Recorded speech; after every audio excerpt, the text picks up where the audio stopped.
Today, I'm going to break down exactly what we spent during our 3-month trip in Southeast Asia.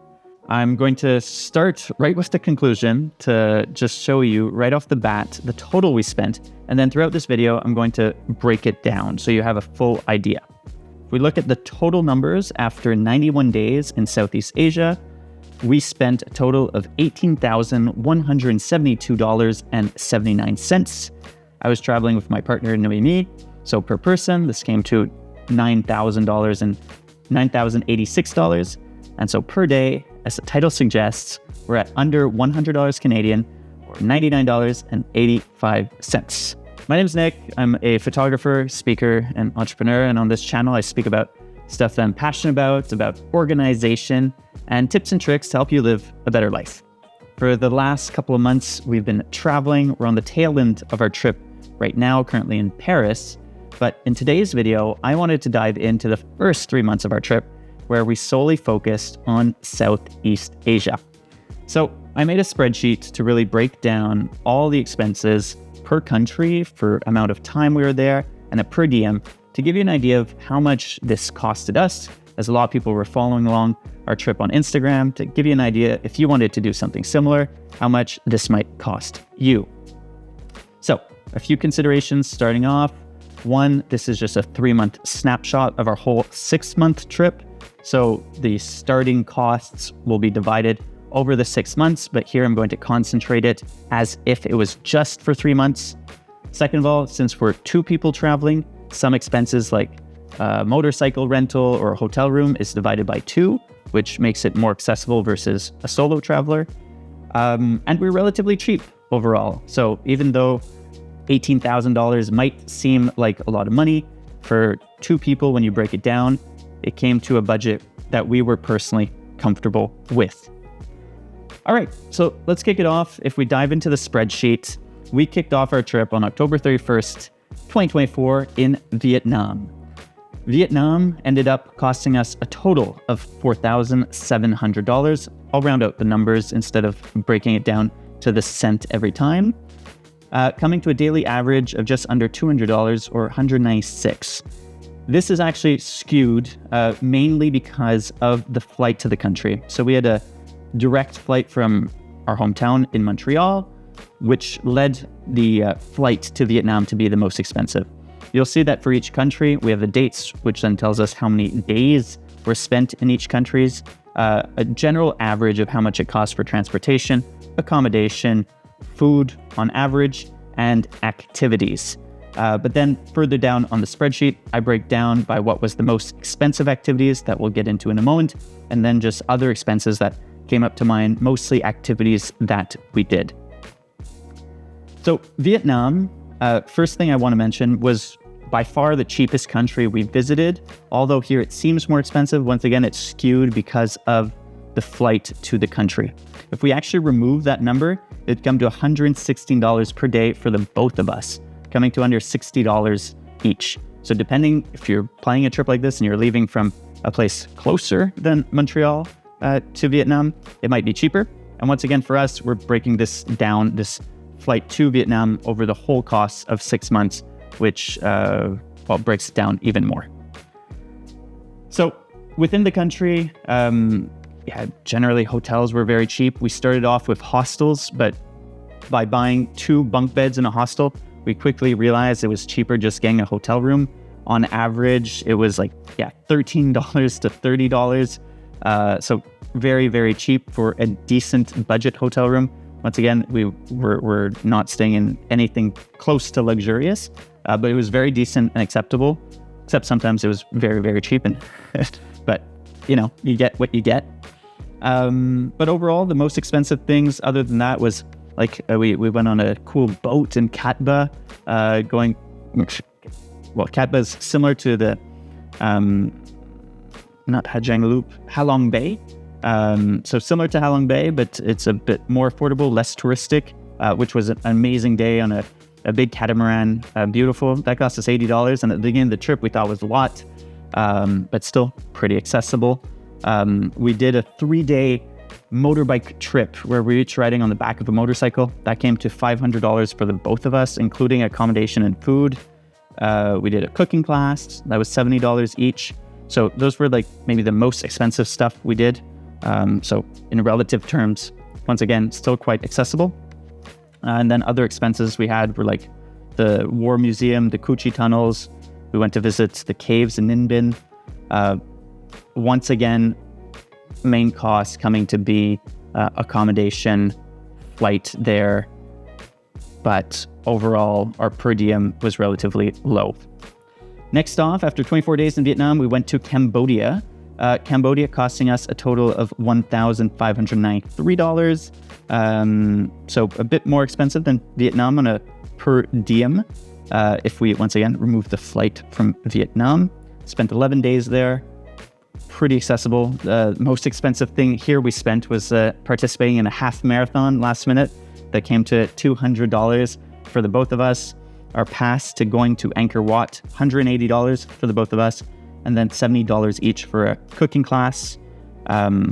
So, yeah, things to keep in mind. If you want to be even cheaper, you could remove these special activities to make an idea of what your budget could be.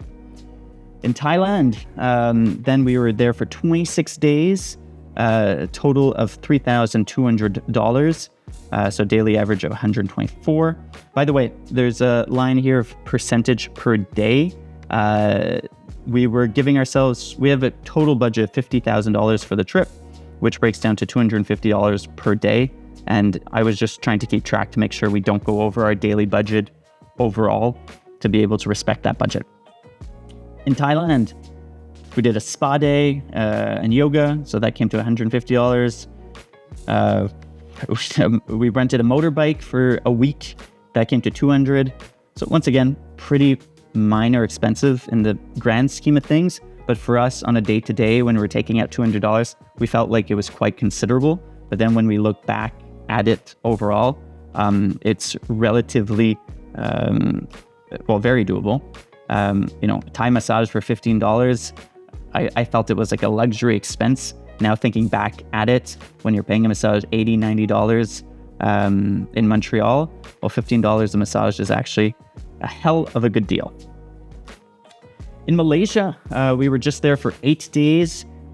This was also skewed because of the flight. Once again, we booked a flight from northern Thailand to Kuala Lumpur pretty last minute and around the Christmas holiday, which ended up bringing us to a $560 flight when generally, for both of us, when generally we could get it for under $150 for the both of us. So we're a bit upset because of the inflation due to the holiday, but once again, relatively doable. And consider that our other transfers from country to country, from Vietnam to Cambodia was $76, from Cambodia to Thailand was $68, these two by bus. So when we had to pay $563 after those two countries, it's almost 10 times more. We found that it was a lot. Other than that, no significant expenses. We did a bunch of free activities in Kuala Lumpur. We saw the New Year's Eve fireworks by the KL Towers. We did a museum and the aviary for $15 and $30 respectively. So nothing too crazy. Next up, we have Singapore. We're just there for 4 days, and we wanted to limit our time in Singapore. 1, because it's relatively small, but 2, because it's one of the most expensive countries that we wanted to visit in Southeast Asia. But at the end of the day, it came to be relatively affordable, namely because in terms of activities that were paid, we didn't do any. We stayed to strictly free activities, and there was a lot of them. Walking around Marina Bay Sands, checking out the Apple Store on the water, super cool. The Spectra show, which is a light and water and sound show at night, which was amazing and free of charge. We got free tickets to the Art Science Museum.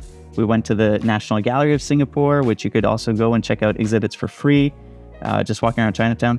Anyways, a great time in Singapore, and every single activity we did there was free. So the main thing was simply accommodations, which there we had a pod where both of us slept in the pod.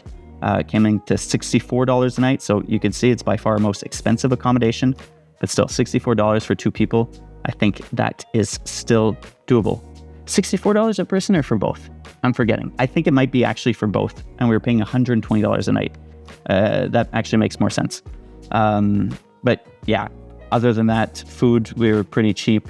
We just took the metro, but didn't pay for anything for activities. And then the last country in Southeast Asia that we had the chance to visit was Indonesia. In Indonesia, we spent 18 days. Here, our biggest significant expense was our scuba diving certification with PADI, which came to $1,200. So that inflated the budget, but it was something we really wanted to do. And then we had surf classes. We went to a show. Other than that, it was just like renting scooters, driving around Bali and Gili Islands, which came to, just under $4,000. So if we look at what we spent actually during the trip per se, that came to $15,646 for 91 days. But as I mentioned, we had pre-departure costs that need to be taken into account. So these were for vaccines. We wanted to make sure we have our vaccines to date and the consults for that. That came to $1,500. Then medical insurance for both of us came to $861. And then just a variety of travel medicine just to have a quick medical kit came to $40, as well as our international driver's license came to $96. So for both of us, it came to $2,500 that we have to add on. On top of this, we could add on other expenses like I bought a new camera for this trip. You needed a bag. We didn't factor that in since that's very personal depending on what you want to bring with you. And we didn't count that in our core budget.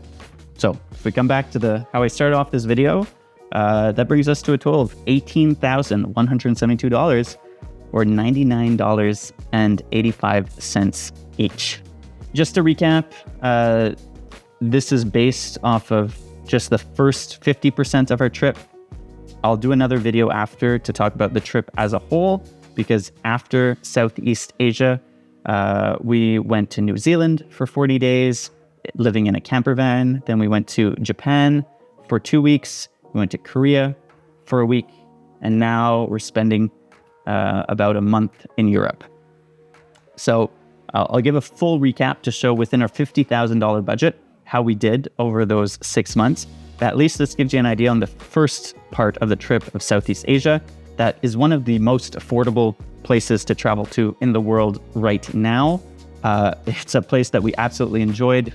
The food, the people, the landscapes, the atmosphere is just really, really nice. And I know a lot of people following along are planning or would hope to do a trip like this. So I just want to show that with a bit of financial preparation, it's completely doable. And I hope that this little budget breakdown helps give an idea of how much it might all cost. So if you have any questions, feel free to let me know in the comments. I'll do my best to answer them. And if content like this is of interest, feel free to subscribe to my channel, give this video a little like, and I'll see you in the next one.